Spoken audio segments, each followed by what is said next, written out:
அனைவருக்கும் வணக்கம்.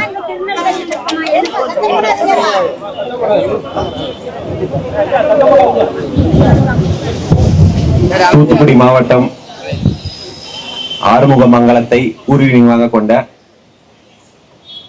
27 வயது பட்டதாரி இளைஞர் கவின் என்பவரை திருநெல்வேலி KTC நகரில் வைத்து கொடூரமாக வெட்டி கொலை செய்ததை கண்டித்து இன்று புதிய தமிழகம் கட்சியின் சார்பாக டாக்டர் ஐயாவின் ஆணைக்கிணங்க இங்க ஒரு போராட்டம் நடைபெற்று வருகிறது. அது வெறும் கவினுடைய கொலைக்கு மட்டும் என்று பொருள் கிடையாது. கவின் உடைய கொலை பரவலாக தமிழ்நாடு எங்கும் இந்திய அளவிலும் பேசப்படுவது காரணம் அது ஒரு ஆணவ கொலை என்ற ஒரு ஆங்கிள் இருக்கிறதுனால. புதிய தமிழகம் கட்சி பொறுத்த மட்டிலும் ஒரு தேவேந்திர குல வேளாளர் இளைஞர் கொல்லப்படுவதும் அதற்கு ஒரு குறிப்பிட்ட ஒரு குற்ற பரம்பரை ஜாதி காரணமாக இருப்பதும் ஒன்றும் புதிது கிடையாது. அரிதாக நம்ம போராட்டம் கிடையாது. நம்ம ஒரு வருஷத்துக்கு 3 மாசம் 4 மாசம் போராடிக்கிட்டு இங்க இதே இடத்துல போராட வேண்டிய நிலைமை தான் இருக்குது. அது எல்லாத்துக்குமே தெரியும். அந்த வகையில இன்றைக்கும் நம்ம போராடி சேர்ந்திருக்கோம். ஒரு வாரம் முன்னாடி தான் இதே இடத்துல நம்ம மாஞ்சோலை தியாகிகளுக்காக நினைவஞ்சலி கூட்டமும் பேரணியும் நம்ம நடத்தணும். ஒரே வாரத்துல இன்று நம்ம மீண்டும் இப்படி ஒரு துயரமான விஷயத்தை கண்டித்து போராடுவதற்காக கூட வேண்டியது இருக்குது. அது கூட வேண்டியது நம்மளோட கடமை. புதிய தமிழகம் அந்த கடமையிலிருந்து என்றைக்கும் மாறாது.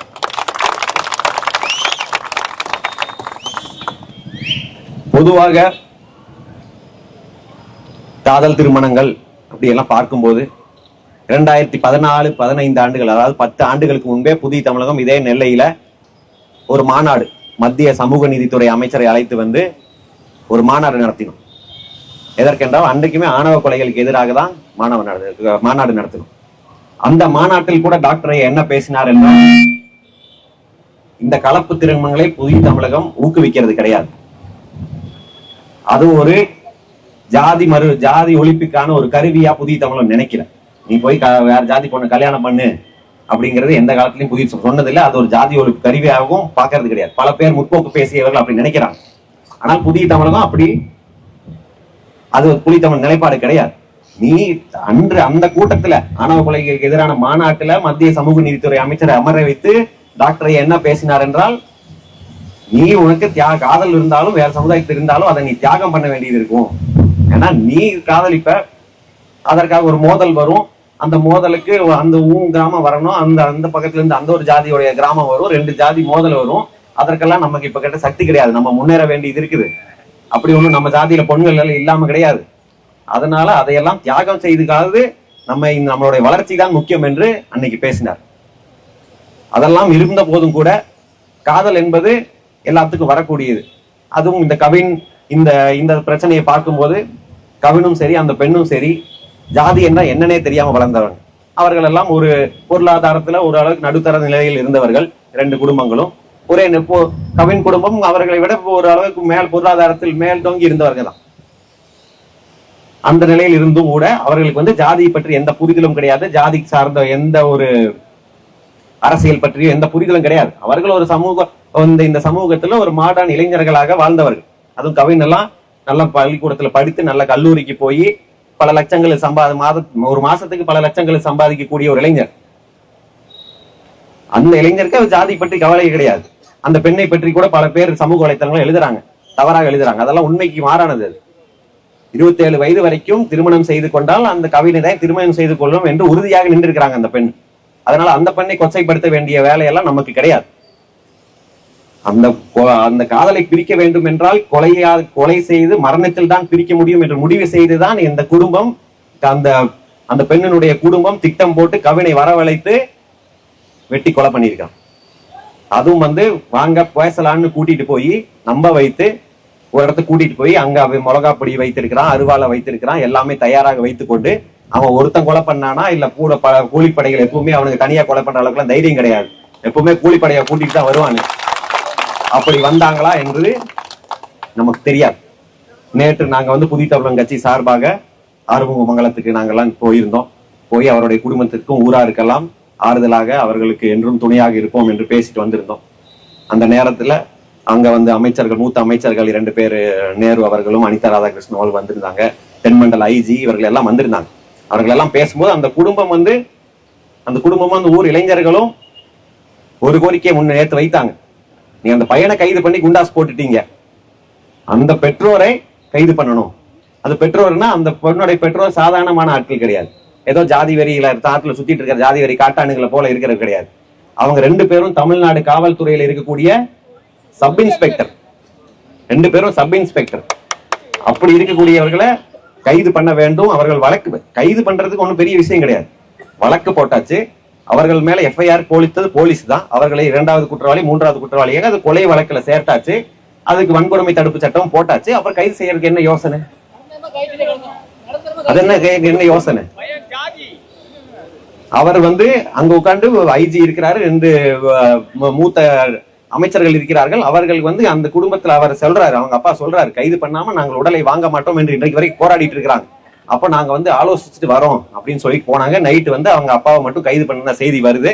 அவங்க அம்மா இன்னைக்கு தலைமறைவா இருக்கிறாங்களா, இவங்க ஒளிச்சு வச்சிருக்காங்களான்னு நமக்கு தெரியாது. அப்போ அவர்களை வந்து கைது செய்யறதுக்கு என்ன இத்தனை யோசனை? அவங்க எல்லாம் சொல்றாங்க, நாங்க யோசிச்சுட்டு டிஸ்கஸ் பண்ணிட்டு வரோம். 1 மணி நேரத்துல சொல்றோம், 4 மணி நேரத்துல சொல்றோம் டிஸ்கஸ் பண்றது.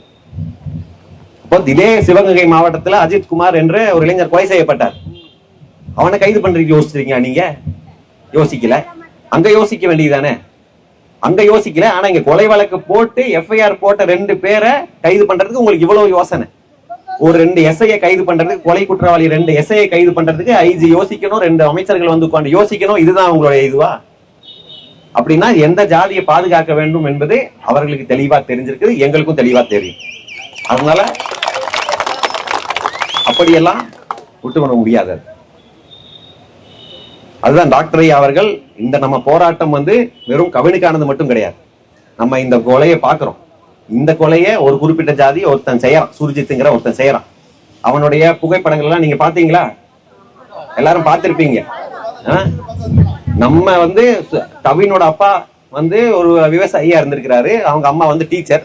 அவங்க பையன் எப்படி படிச்சு ஐடி வேலைக்கு போய் நல்லா சம்பாதிக்கிறான். 2 போலீஸோடைய பையன் என்னவா இருந்திருக்கணும்? இன்னும் பெரிய போலீஸ் அதிகாரி ஆகலாம் நினைச்சிருக்கலாம், நல்ல மருத்துவர் ஆகணும்னு நினைச்சிருக்கலாம், இன்ஜினியர் ஆகணும், ஏதோ தொழில் செய்யலாம் நினைச்சிருக்கலாம். ஆனா அவனை ரவுடி ஆக்கி வச்சிருக்கிறாங்க. கையில அருவா வச்சுட்டு ரவுடி ஆக்கி கூலிப்படை கும்பலா பொறுக்கி பையனா ஆக்கி வச்சிருக்காங்க. இது அவங்களோட பெற்றோரோட மட்டும் குற்றம் சொல்றது கிடையாது. அவங்க பெற்றோர் மட்டும் இதுக்கு காரணம்னு சொல்லிட முடியாது. அவங்களுடைய ஒட்டுமொத்த ஜாதி, அவங்க சூழலும் மொத்தமே காரணம் என்றுதான் சொல்லணும். நீ என்னதான் சட்டம் கொண்டு வந்தாலும் ஒரு ஜாதி வந்து அருவாளை தூக்குவதும், வெட்டுவதும், அது கொலை செய்வதும், கூலிப்படையா இருப்பதும், கஞ்சா விற்பதும் தான் பெருமை, வீரம், கௌரவம் என்று மாறி மாறி அந்த ஜாதிக்குள்ள கொம்பு சீவி விட்டு கொண்டே இருந்தா வர்ற இளைஞர் அப்படிதான் வருவான். போலீஸா இருந்தாலும் அவன் பையன் இப்படிதான் இருப்பான், டாக்டரா இருந்தாலும் அவன் பையன் இப்படிதான் இருப்பான். அருவாள் தூக்குவதுதான் அவனுக்கு வீரம். அப்படி இருக்கும்போது அதை வந்து யாரும் பேசுவது கிடையாது. எந்த கட்சிகளும் இங்க அந்த ஒரு குறிப்பிட்ட ஜாதி தான் அத்தனை கொலைகளுக்கும் காரணம் என்று பேசுவது கிடையாது. கவினோட கொலைக்கு யாரு காரணம்னா அந்த ஒரு ஜாதி. 2 நாளைக்கு முன்னாடி பாப்பாக்குடிங்கிற ஊர் திருநெல்வேலி மாவட்டத்துல, அங்க வந்து ஒரு அந்த ஜாதியை, அந்த குற்றப்பரம்பரை ஜாதியை சேர்ந்தவங்க வந்து கஞ்சா விற்கிறான். அதை வந்து தேவேந்திர குல வேளாளர் இளைஞர் வந்து தட்டி கேட்டு அது கம்ப்ளைண்ட் பண்றான். அதற்காகவே வந்து அவன் அருவாள் எடுத்துட்டு போய் கஞ்சாவை போட்டுட்டு அருவாள் எடுத்துட்டு போய் வெட்ட போயிருக்காங்க. அவன் தப்பித்து ஓடி போய் ஒரு ஊருக்குள்ள இருந்திருக்கிறான். அங்க வந்து போலீஸை கூப்பிட்டுருக்காங்க, போலீஸையும் வெட்ட போயிருக்கான் அவன் கஞ்சா போதையில. அப்புறம் போலீஸ் சுட்டு பிடிக்க வேண்டியதா இருக்கு. அவனும் அதே ஜாதி தான். இங்க அஜித் கொலை செய்யப்பட்டார். அதுல அடித்து கொலை செய்யப்பட்ட அரெஸ்ட் பண்ணி வச்சிருக்காங்களே 6 பேர்ல, அதுல 5 பேரு அதே ஜாதியை சேர்ந்தவர்கள். உடுமலை சங்கரும் அதே ஜாதியை சேர்ந்தவர்கள். இங்க மணிமூர்த்தீஸ்வரத்துல ஒரு கேவலமான ஒண்ணு பண்ணுனான் நம்ம பையங்க மேல, அவனும் அதே ஜாதியை சேர்ந்தவன் தான். மணக்கரை மணி என்பது ஒரு கூலிப்படையை வச்சு கொலை பண்ண, அவனும் அதே ஜாதி தான். நாங்குநேரியில பள்ளி மாணவர்களிடையே வெட்டுப்பட்டு அதை நீங்க பாத்திருப்பீங்க. பள்ளி மாணவர்களுடைய மோதல், பள்ளி மாணவர்களை அருவாளை வச்சு வெட்டிட்டான். ஸ்கூலுக்கு போற பையன் வெட்டுறான். வெட்டுனவன் எந்த ஜாதி? வெட்டுப்பட்டவங்க எந்த ஜாதின்னு சொல்ல தெரிஞ்ச தமிழ்நாட்டுக்கு வெட்டுறவன் எந்த ஜாதின்னு சொல்ல தெரியல. வெட்டணும் ஒரே ஜாதி தான். இத பேசாம இந்த விஷயத்துக்கு தீர்வு காணவே முடியவே முடியாது. இதை தமிழகத்தில் இருக்கிற அனைத்து அரசியல் கட்சிகளும் அனைத்து சமூகங்களும் புரிந்து கொள்ள வேண்டும். இந்த இயக்குனர் ரஞ்சித்ங்கிற ஒரு அறிக்கை விட்டிருந்தாரு. Caste prone atrocities prone area அவை மார்க் பண்ணணும். அதாவது இந்த போன்ற ஜாதிய குற்றங்கள் நடக்கும் ஏரியாக்களை அந்த பகுதிகளை வந்து கணக்கிட்டு அந்த இடங்கள் அதிக காவல்துறை குவிக்க வேண்டும் என்று குறிப்பிட வேண்டியது ஏரியாக்களை கிடையாது, அட்ராசிட்டி செய்யக்கூடிய ஜாதியை தான் நம்ம குறிப்பிடணும். நீ வந்து தூத்துக்குடியில் இருக்கிற பையனை பைக்ல கூட்டிட்டு வந்து கேடிசி நகர்ல வச்சா எங்க போலீஸை குவிக்கிறது? கேடிசி நகர்ல வைக்கிறதா, வர வழியில எல்லாம் வைக்கிறதா, எங்க வைக்க முடியும்? தப்பு செய்யறது ஒரு ஜாதிக்காரன், அவனைதான் நம்ம அடையாளம் படுத்தணும். அதை வந்து இங்கிலீஷ்காரனுக்கு கரெக்டா தெரிஞ்சிருக்கு. அவனுக்கு இந்த ஓட்டு இதெல்லாம் கிடையாது இல்ல, அதனாலதான் குற்ற பரம்பரை சட்டம்னு போட்டு வச்சுட்டான். அந்த சட்டம் போனதுக்கு அப்புறம் இவனுக்கு பழையபடி குற்றம் செய்ய ஆரம்பிச்சுட்டாங்க. இதெல்லாம் பேசுவது வந்து இதெல்லாம் பேசணும், ஒரு ரெண்டு ஜாதிக்கு இடையில மோதலை உண்டாக்கணுங்கிறதெல்லாம் நம்ம பேசுறது கிடையாது. அவர்கள் திருந்த வேண்டிய, ஏன்னா வெட்டுப்பட்ட இடத்துல இருந்து நாங்க மீண்டும் மீண்டும் பேசிட்டு இருக்கிறோம். நீ வெட்டிக்கிட்டே இருப்ப, உன்னை குற்றப்பரம்பரைன்னு சொல்லக்கூடாது, நீ கொலை பண்ணணும்னு சொல்லக்கூடாது, நீ தேவர் ஜாதியில இருக்கிற பிரிவுகள் தான் இது பண்ணக்கூடாதுன்னு பேசினா எப்படி இருக்கு? எப்படி தாங்கிக் கொள்ள முடியும்? பேர் சொல்லிட்டா மட்டும் உனக்கு கோவம் வருது அவனுக்கு? அப்புறம் ரெண்டு ஜாதி மோதல் இல்ல, எல்லா ஜாதி மோதலுக்கும் இவனுக்கு தான் காரணம். இந்த ஒரு ஜாதி தான் உட்காந்து எல்லா ஜாதிக்கும் போய் மோதிட்டு இருக்கிறான். அவன் காட்டு மிராண்டித்தனத்தை இன்னும் போக்கவே இல்லை.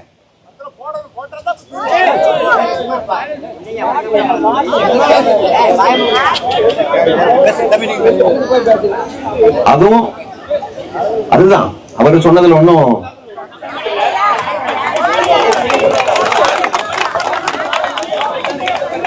அப்படி காவல்துறையும் எல்லா கட்சிகளும் இதை பார்த்து கொண்டு, ஏன்னா காவல்துறையிலே ஜாதியா இருக்கிறானே, ஒரு பொண்ணு காதலிச்சதுக்காக வெட்டுனா எப்படி சும்மா இருக்க முடியும்? காவல்துறையே 2 SI இவ்வளவு ஜாதி வெறியா இருந்திருக்கிறாருன்னா அவன் பதவியில் இருந்த போது அவருக்கு எப்படி நடத்தியிருப்பான்? தேவேந்திர குல வேளாளர் பாதிக்கப்பட்டு போயிருந்தா எப்படி நடத்தியிருப்பான்? அவர் ஜாதியை சேர்ந்தவர்கள் போயிருந்தா ஜாதி பட்டியல் எப்படி காப்பாத்தி இருப்பான்? அவன் அந்த கான்ஸ்டபிளா இருக்கிறவங்களை எப்படி ஜாதி பார்த்து நடத்தியிருப்பான்? இதெல்லாம் எவ்வளவு அபாயகரமானது. காவல்துறையே இப்படி ஒரு ஜாதி வெறி கூட்டம் இருந்தா, அதற்காக தான் 20 வருடத்துக்கு முன்பே நம்ம கலவரங்க நேரத்துல கருணாநிதி ஆட்சியில ஒரு சொல்லப்படாத விதி இருந்தது. இந்த 3 ஜாதிகளை சேர்ந்தவர்களை தமிழ்நாட்டுல தென் தமிழகத்துல பதவியில உயர் பதவியில வைத்திருக்க கூடாது, ஒரே காவல் நிலையத்துல பல பேர் ஒரே ஜாதியை சேர்ந்தவர்கள் இருக்கக்கூடாது என்று. இன்னைக்கு அது மாறி ஒரே காவல் நிலையத்துல ஒட்டுமொத்தமா ஒரு ஜாதி கண்ட்ரோல் இருக்கிற மாதிரி. அது பாருங்க எத்தனை காவல் நிலையங்கள் இருக்கு. இதையெல்லாம் காவல்துறை அரசுகள் அடக்க வேண்டும். இல்லை என்றால் கீழநத்தத்துல நடந்த மாதிரிதான் நடக்கும். அதுக்கப்புறம் வந்து நீதிமன்றத்துக்கு முன்னாடி பண்ணிட்டீங்களே, அப்படி பண்ணிட்டீங்களே என்னெல்லாம் நீங்க பேசக்கூடாது. அப்பதான் நீதிமன்றத்துக்கு வலிக்குதா? திருப்பி அது ஒரு பையன் ஒருத்தன் அவங்க அண்ணனை வெட்டிட்டான், வெட்டினவன் 1 மாசத்துல பெயில்ல போக முடியுது. பெயில் விட்டது யாரு? அதே நீதிமன்றம் தானே. அப்ப யாரு தப்பு? அது வெட்டினவன 2 கொலை பண்ணிட்டு வெளியே சுத்துறவன் அனைவ பெயில்ல விட்டது யாரு? நீ தானே. அப்ப அவன் பதிலுக்கு அவன் பார்த்து அவங்க அண்ணனை வெட்டினவன் வெளியே சுத்திட்டு இருக்கும்போது பார்த்தா கோவம் வராது அவனுக்கு? எத்தனை காலம் தான் இந்த சமூகம் பார்த்துட்டு இருக்கும்? எத்தனை காலம் தான் பார்த்துட்டு இருக்க முடியும்? அப்ப பதிலுக்கு நடப்பது வந்து இயற்கை. அந்த இயற்கையெல்லாம் நீங்களும் கட்டுப்படுத்த முடியாது, நாங்களும் கட்டுப்படுத்த முடியாது. நடக்க வேண்டியது நடந்துரும். அது நடக்க கூடாதுன்னு தான் காவல்துறைக்கு எச்சரிக்கை வரும். எத்தனை காலம் தான் பொறுத்துக்கிறது உங்களை? நாங்க 2000 வருஷமா பொறுத்துக்கிட்டோம், பொறுத்துக்கல. அதை பொறுக்க வேண்டிய விதத்துல பொறுத்துக்கிட்டு இருந்தோம் அன்னைக்கெல்லாம். இன்னைக்கு சட்டம் வந்துருச்சு, அதிகாரம் உங்க கையில இருக்கிறவங்க இருக்குது. அதனால எங்களுடைய பதிலடிய அடக்கிறதுக்கு உங்களுக்கு கையில பலம் இருக்கு. அந்த பலம் இல்லாம இருந்தா நீ இன்னைக்கெல்லாம் இந்த மாதிரி உன் அருவாள் மட்டும் பேசாது, எல்லாரும் அருவாளும் பேசு. இது மாதிரி ஒரு கேஸ்ட் இன்ஃப்ளமேட்டரி, அது ஜாதியை தூண்டுற விதமாக பேசுறதுக்கு எனக்கு பிடிக்காது. ஆனா என்ன செய்யறது? மருத்துவம் படிச்சுட்டு வந்து இதைதான் பேச வைக்கிறாங்க. நாங்க படிங்கிறோம், நீ வெட்டு கூத்துன்னு. நாங்க 20 வருஷத்துக்கு முன்னாடி சண்டியர்னு படம் வந்தப்ப எதிர்த்தோம். அதுல அருவாள் கலாச்சாரம் வருது, கொம்பன்னு வந்தப்ப எதிர்த்தோம். அப்பெல்லாம் இவனுக்கு வந்து ஐயோ படத்தையில எதிர்த்து விளம்பரம் தேடுறாருன்னு. இன்னைக்கு தெரியுதா? அவன் கையில அருவாள் வச்சு இன்ஸ்டாகிராம்ல போட்டுட்டு இருக்கும்போது அதோட விளைவு தெரியுதா உனக்கு? 20 வருஷத்துக்கு அப்புறம் தாண்டா எங்களுக்கு புரிஞ்சது புரியும். நாங்க அன்னைக்கு சொல்லும் போதெல்லாம் புரியல. இல்ல அது அந்த அருவாளை வைக்கிற, இது அருவாளை வந்து பெருமை, அவன் ஜாதிக்கான அடையாளமா மாத்துற, அதுல இருந்து ரத்தம் சொட்ட விடுற, இது யாரோட ரத்தம்னு கேட்டோம்ல. இப்ப தெரியுது அது யாரோட ரத்தம்னு. யாரோட ரத்தம்னு தெரிஞ்சுதானே நாங்க அதுக்கு எதிர்த்து தெரிவிக்கிறோம். அன்னைக்கு உங்களுக்கு இது புரியல இல்ல. அதனால அரசுகளும் சரி, இந்த இப்போ திமுக அரசு இருக்குது, ஸ்டாலின் அவர்கள் அங்க வந்து திருப்புவனத்துல, அதாவது மடப்புறம், சிவகங்கை மாவட்டம் மடப்புவனம் திருப்புவனத்துல வந்து கொலை நடந்த போது அது வந்து ஒரு நகை திருட்டு என்று குற்றம் சாட்டப்படுகிறார். அந்த இளைஞரை வந்து ஒரு தனிப்படை கூட்டிட்டு போய் அடிச்சு கொலை செய்யுது. அதற்கு வந்து முதலமைச்சர் வந்து ஒரு போன் பண்ணி சாரி கேட்டார். சாரி தான் கேட்பீங்களான்னு கிண்டல் அடிச்சாங்க. ஆனா இங்க ஒரு அறிக்கை கூட விடுவதற்கு மனசு இல்லையா உங்களுக்கு? அதுவும் ஜாதி பார்த்து தான் வருமா ஸ்டாலினுக்கு? நீங்க முதலமைச்சரா பேசலன்னா பரவாயில்ல, திராவிட முன்னேற்ற கழகம் ஒரு முற்போக்கு இயக்கம், ஒரு முற்போக்கு இயக்கத்தினுடைய தலைவர் தானே நீங்க. அந்த முற்போக்கு இயக்கத்தினுடைய தலைவர் நீங்க இப்படி ஒரு ஆணவ கொலை ஜாதி மாறி காதலிச்சாங்கள் என்பதற்காகவே கொலை செய்யப்பட்டிருக்கிறார். அதற்கு ஒரு நீங்க வந்து இது போல நடக்கக்கூடாது, ஒரு சமூக சீர்திருத்தம் வர வேண்டும் என்று பேசுவது கூட ஸ்டாலின் அவர்களுக்கு மனம் வரவில்லையா? ஏன் அப்படி பேசிவிட்டால் ஒரு ஜாதி ஓட்டு போடாதுன்னு நினைக்கிறீங்களா? அப்படி பேசலன்னா நாங்களும் ஓட்டு போடக்கூடாது இல்ல?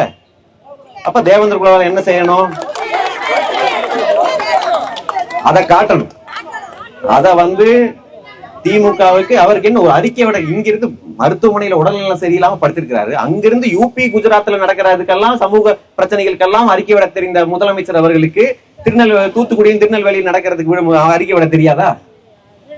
அவர்கள் நேற்று அமைச்சர்கள் வந்தாங்க, அந்த குடும்பத்துக்கிட்ட ஒரு மன்னிப்பு கேட்ட மாதிரி கூட இல்ல. எப்பதான் நீங்க உடலை வாங்குவீங்க என்பது பேரம் பேசுறதுக்கு ஒரு ஏஜென்ட்டை கூட்டிட்டு வந்தாங்களே தவிர அவர்களோட ஒரு மன்னிப்பு கேட்டு இது தவறாக நடந்திருக்க கூடாது, இதுக்கு நாங்க நடைபெற எடுக்கிறோங்கிறதுக்கு அப்படி எந்த விதமான இதுவும் தெரியல அவங்க கிட்ட. இன்னைக்கு கனிமொழி அவர்கள் மீண்டும் போயிருக்கிறாங்க. கனிமொழி அவர்கள் பாராளுமன்றத்துல பேசினாங்க, இது போல ஆணவ கொலைகளுக்கு எதிராக சட்டம் இயற்றணும்னு பாராளுமன்றத்துல பேசினாங்க. தமிழ்நாட்டுல உங்க அண்ணன் இருந்த சட்டம் ஈட்டுறதுக்கு யார் தடுத்தா? ஈட்ட வேண்டியதானே? ஆணவ கொலை செய்தால் அந்த ஒட்டுமொத்த குடும்பத்தை தண்டிக்கப்படணும், அவங்க சொத்துக்கள் பறிமுதல் செய்யப்படணும், அதுக்கு பஞ்சாயத்து பேச வந்தவர்கள், அதுக்கு பஞ்சாயத்து பேசக்கூடிய காவல்துறை எல்லாத்தையும் இந்த வழக்கில் இணைக்கணும் சட்டம் கொண்டு வர வேண்டியதானே? யாரு தடுத்தா? ஏதோ வந்து ஒரு ஜாதி கோவித்துக் கொள்ளும் என்பதற்காக நீங்க அதை உங்களுக்கு ஓட்டு தான் முக்கியம்னா அவங்க ஓட்டு மட்டும் தான் முக்கியமா? எங்க ஓட்டு எவ்வளவு முக்கியம்னு உங்களுக்கு காட்டுவோம், அது தெரியும் உங்களுக்கு. அது நீங்க வெறும் அதை இத்தனை ஆண்டு காலமா என்ன பண்ணிட்டு இருந்தாங்கன்னா, நம்மளுடைய அந்த பாதிக்கப்படக்கூடியவர்கள் வெறும் ஏழை சமுதாய ஏழையா இருப்பாங்க, அவங்க பொருளாதாரத்தில் பின்தங்கியவர்களா இருப்பாங்க, அவர்களுக்கு கொண்டு போய் 6 லட்சம் செக் கொடுக்கறது, உனக்கு அரசு வேலை தரேன், நீ எப்படியாவது உடலை வாங்கி இந்த பிரச்சனையை முடிச்சிரு அப்படிங்கிற நிலைப்பாடா இருக்கு. ஒண்ணு அரசு வேலை வாங்கிட்டு அவர் அரசு ஊழியர் அரசை எதிர்த்து போராட முடியாம போயிடும், இல்லாட்டி அரசு வேலை கிடைத்தாவளாவது நம்ம பிழைத்துக் கொள்ளலாம் என்று அரசு வேலைக்கு காத்துக்கொண்டே அரசை எதிர்க்காம போயிடுவாங்க. ஆனா இந்த குடும்பம் நீங்க நினைக்கிற மாதிரி கிடையாது. அவங்க கொஞ்சம் பொருளாதாரத்துல மேல இருக்கிற குடும்பம் 5 லட்சம் எல்லாம் வேண்டான்னு திருப்பி கொடுத்தாச்சு, நீதிதான் வேண்டும் என்று நிற்கிறார். அப்ப உனக்கு வேற வழி தெரியல, புரோக்கர் எல்லாம் கூட்டிட்டு வந்து ஏதாவது பண்ண பாக்குற, அதெல்லாம் நடக்காது. அதுவும் வந்து வெறும் நீதி பெற்று தர வேண்டும் என்றால் வெறும் அவர்களை கைது செய்வது மட்டுமே நீதி கிடையாது. விரைவு நீதிமன்றம் மூலம் 90 நாள்ல வழக்கை நடத்தி சார்ஜ் ஷீட் ஃபைல் பண்ணி அவனை பெயிலே விடாம 3 பேருக்கும் தண்டனை, 3 பேரா இதுல சம்பந்தப்பட்டவர்கள் மேல வேற யாரும் இருக்கிறாங்களா என்று பார்த்து அவர்களை தண்டனை வாங்கி கொடுப்பது மட்டும்தான் நீதியா இருக்கு. இவங்களுக்கு கொடுக்கிற தண்டனையை பார்த்து இனிமேல் இது போல ஒரு சம்பவம் கூட தமிழ்நாட்டில் நடக்கக்கூடாது. அப்படி என்னதான் அவங்களுக்கு கௌரவம்னு தெரியல. குற்ற பரம்பரையில் இருந்துட்டு அவங்களுக்கு என்ன பெரிய கௌரவம் கிடைக்குது? நீ வந்து அந்த பொண்ணு 10 வருஷம் காதலிச்சிருக்க அந்த பையனை வெட்டிட்ட, இனி எந்த ஆம்பளை உங்க ஜாதியில அந்த பொண்ணு கல்யாணம் பண்ணி போறீங்க? அப்படி கௌரவமான ஆம்பளை யார் இருக்கிறீங்க உங்க ஜாதியில? அந்த பொண்ணு உண்மையாதான் இருந்திருக்கு. அப்போ இதையெல்லாம் நாங்கள் வெறும் என பார்த்து கொண்டெல்லாம் இருக்க முடியாது. தேவேந்திர குல சமுதாயம், ஏன்னா இந்த போது இவ்வளவு பெரிய கூட்டம் போராட்டம் வந்து டாக்டர் அறிவிச்சு 2 நாள் தான் ஆச்சு. உணர்வோட அத்தனை பேர் வந்திருக்கிறாங்க. இது எதுவும் வந்து பணத்தை கூட்டி வந்து கூட்டம் கிடையாது. போலீஸுக்கு பார்த்தாலே தெரியும் யாரு பணத்துக்கு வந்தவங்க, யாரு உணர்வோட வந்தவங்கன்னு பார்த்தாலே தெரியும். போன வாரம் தான் இங்க பெரிய பேரணி, ஆயிரக்கணக்கான வைத்து பேரணி நடத்தணும். இந்த வாரம் அதே 2 நாள்ல ஒரு பொதுக்கூட்டம் நடத்தி இருக்கிறார் என்றால், அது ஒரு போராட்டம் வைத்திருக்கிறார் என்றால் அதோட முக்கியத்துவத்தை உணர்வோட வந்தவர்கள் தான் இந்த புதிய தமிழர் கூட்டம். அந்த உணர்வு அடித்தளம் வரைக்கும், வேர்கள் வரைக்கும் பாயும்னு அவர்களுக்கு தெரியும். அதனால அரசுகள் வந்து இதை லைட்டா எடுத்துக்கூடாது. அவர்களுக்கு உடனடியாக தண்டனை பெற்று தர வேண்டும். நாங்க வந்து புதிய தமிழன் கட்சி வந்து பட்டியல் வெளியேற்றம் கேட்டுட்டு இருந்தோம். நம்ம பட்டியல் லெட்டர் கேட்கும் போது என்ன நீங்க டாக்டர் நீங்களும் உங்க பையனும் மட்டும் டாக்டர் படிச்சு முன்னேறிட்டீங்கன்னா போதுமா அப்படின்னு எல்லாம் நக்கலா கேட்டாங்க. இப்ப கவினும் தான் படிச்சிருக்கிறான், அவன் படிச்சிருக்கான்ல, அவன் பொருளாதாரத்துல முன்னேறிதான் இருக்கிறான். அப்பவும் நீ போய் அவனை வெட்டுனி இல்ல, என்ன பிரச்சனையா இருந்தது? எஸ்சியில இருக்கிறதா பிரச்சனையா இருந்தது. அப்ப அதெல்லாம் சொன்னப்போ உங்களுக்கு புரியல. முற்போக்கு பேசியவர்களே அதெல்லாம் புரியல. இன்னைக்கு எல்லாமே உங்களுக்கு 20 வருஷம் 50 வருஷம் பிறகுதான் புரிய வருதுன்னா நாங்க என்ன பண்ண முடியும்? அதற்காக நாங்க போராடாம எல்லாம் இருக்க முடியாது. நாங்கள் அன்னைக்கு பட்டியல் வேற்றன் கேட்டோம், இன்னும் கேட்கிறோம். தேவேந்திர குல வேளாளர் இளைஞர்கள் தேடி போய் கலப்பு திருமணம் எல்லாம் செய்யாதீங்கன்றதுதான் எங்களுடைய நிலைப்பாடு. அதான் நம்ம சமுதாயத்தில் நல்ல பெண்கள் எல்லாம் இருக்கிறாங்க, அதெல்லாம் ஒன்றும் குறைபாடெல்லாம் கிடையாது. அங்க இருக்க இல்லாதது ஒண்ணு இங்க இல்லை. அதனால அதுதான் எங்களுடைய நிலைப்பாடு. அது கூட ஒரு 4-5 வருஷம் முன்னாடி ஒரு டிவியில பேசும்போது கலப்பு திருமணத்தை நீங்க ஆதரிக்கிறீங்கன்னு அதை நாங்க ஆதரிக்கல. அது புத்தகத்தை படித்துக் கொண்டு கலப்பணம் திருமணம் செய்து கொண்டா ஜாதி ஒளின்னு அது எப்படி ஒழியும்? பிறக்கிற குழந்தை ஏதோ ஒரு ஜாதியா தானே பிறக்கும், ஜாதி இல்லைன்னு எப்படி பறக்கும்? அதனால அதையெல்லாம் ஜாதி ஒழிப்புக்கான கருவி கிடையாது. அது மீண்டும் அதே ஜாதி ஒழிப்பு போராளிங்கிறதெல்லாம் கிடையாது. ஒருவர் அவருக்கு ஜாதி இல்லைன்னு நினைக்கக்கூடிய ஒரு கூட்டம் அவங்க விரும்புறாங்க. அவங்க இயற்கையா காதல் வருது, காதல்னா இயற்கையா தான் வரணும், ஜாதி ஒழிப்புக்காக எல்லாம் காதல் வரக்கூடாது.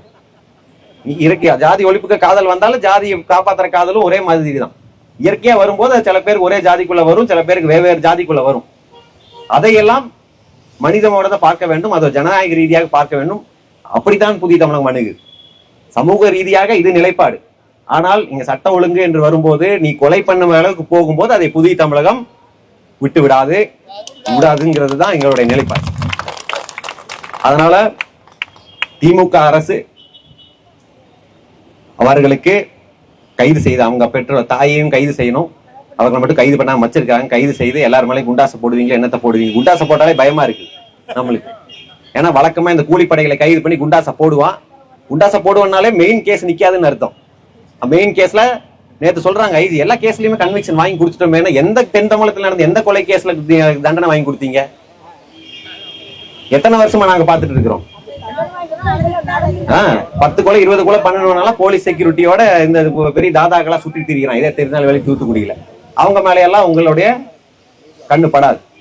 அதனால இவர்களை கைது செய்து, இந்த பெற்றோரையும் கைது செய்து அவர்களுக்கு சார்ஜ் ஷீட் 90 நாள்ல ஃபைல் பண்ணி விரைவு நீதிமன்றம் மூலம் நீதி வாங்கி கொடுக்க வேண்டும்.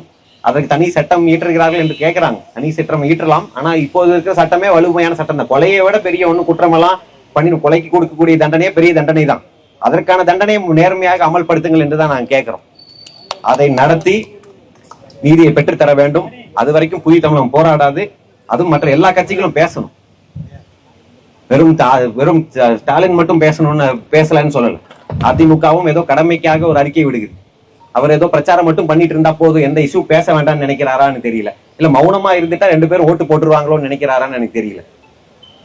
மற்ற கட்சிகள் எல்லாம் ஏதோ அழுத்தத்தின் காரணமாக 2-3 நாள் 4 நாள் கழித்து அறிக்கை ஏதோ பேரளவுக்கு அறிக்கை விட்டுட்டு இருக்கிறாங்க.